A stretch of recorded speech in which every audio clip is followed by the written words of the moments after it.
The strings of the tembur transport the listener to a different time.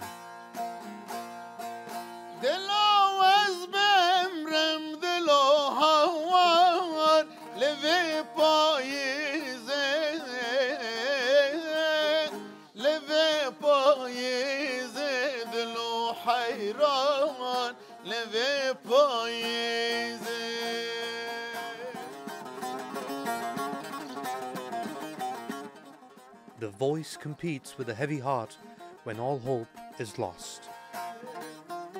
Meral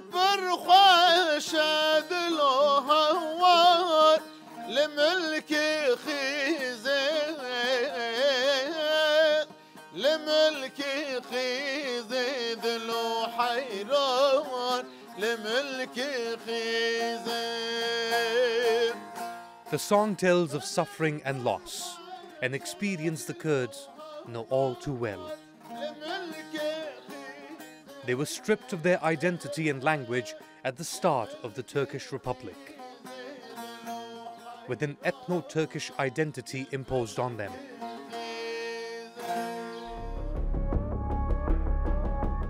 It led to violence in the late 1970s with the emergence of the PKK.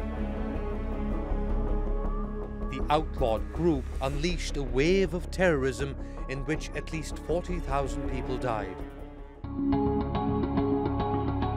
All this changed in 2010 when constitutional reforms by the ruling AK Party allowed the Kurds to reclaim their language, and a peace process with the PKK in 2013 helped the HDP 2 years later to become the first Kurdish political movement to reach parliament.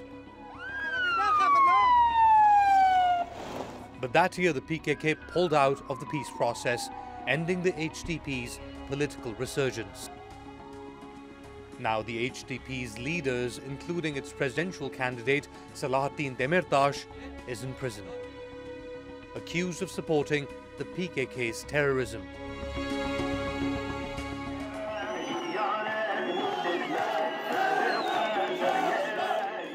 But Demirtas's absence hasn't slowed down the HDP's campaign in southeastern Turkey. In the absence of Selahattin Demirtas, with him being behind bars in jail, Sezai Temeli has taken over the reins as a co-chair of the HDP. Now, he's a Turk, but most of these people are Kurdish, are the Kurdish minority in Turkey, and they are giving him quite a bit of support.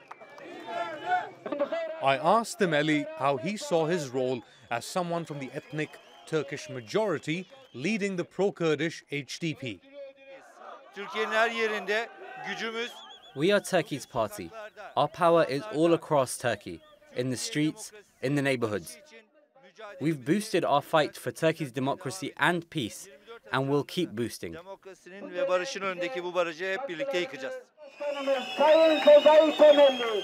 While Sezai Temeli is confident of his party's chances, other HDP leaders are not. I met Hishyar Osoy, an HDP MP and deputy of the party's Parliamentary Foreign Relations Committee, and asked him about the HDP's prospects. So the HDP, despite the fact that it is mostly known as the pro-Kurdish party, HDP is not a Kurdish party per se. It is very inclusive. We do include in our list almost every sector of the population that has remained underrepresented in this country. If the question is about what do we think about political violence, how do we propose a solution to overcome political violence, we do have so many proposals, but because we are being categorized as terrorists, nobody in the western part of the country is listening to us. I am not in a position to convince you that I am not a terrorist. For God's sake, I'm a politician. I have an academic career, I have a political career, I am here, and I think that we can resolve this issue in a peaceful way. I really do believe in this, and for this we just need to develop some kind of a political will on both sides. Could we see a potential lines between the AK Party and the HDP? So here is our position. We don't have a debate on the second round of presidential elections.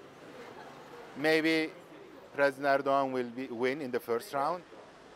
Maybe there will be something 40% something. We don't know about that.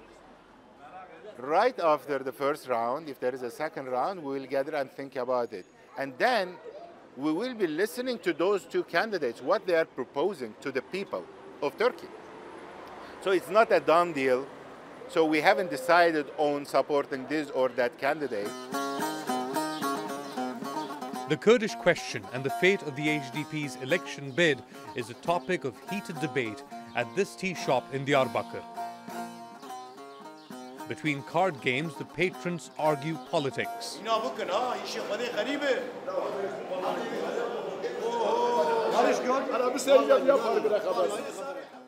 The diversity of opinions here is reflected in the elections across Turkey's southeast. Selamünaleyküm. Merhaba, kolay gelsin. Hudapar, known as the Party of God, is a Kurdish political group aligned with the ruling AK Party. I met its leader at the party's offices in Diyarbakir and asked him about Hudapar's role in the upcoming elections. When we founded Hüdapar, the HDP were happy because they believed the conservative votes would split. The AK Party, on the other hand, was also happy because they thought Kurdish votes would split. So because of the possibility they might lose votes to our party, the AK Party wing accused us of splitting conservative votes, while the HDP wing called us a project to split Kurdish votes. No party should assume that votes are guaranteed in the bag. Sometimes they ask us which party's voters we're aiming for. We say we want votes from citizens because the votes belong to them. Until they stamp the ballot paper, those votes don't belong to anyone.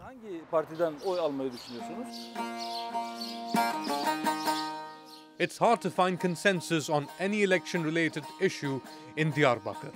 But in the end, the elections will be decided on whether the AK Party can chip away at the HDP's vote, while the minority party attempts to cross the 10% threshold. Leading the charge for the AK Party is President Erdogan. Türkiye Cumhuriyeti Devleti hepimizin devleti. Kimse Kürtlere devlet aramasın. Kürtlerin devleti Türkiye Cumhuriyeti Devleti'dir. Erdogan has invested a lot of political capital in Diyarbakir, from the rebuilding of Sur to hopes of negotiating peace. A lot is at stake here for him and his AK Party, despite this being an HDP stronghold.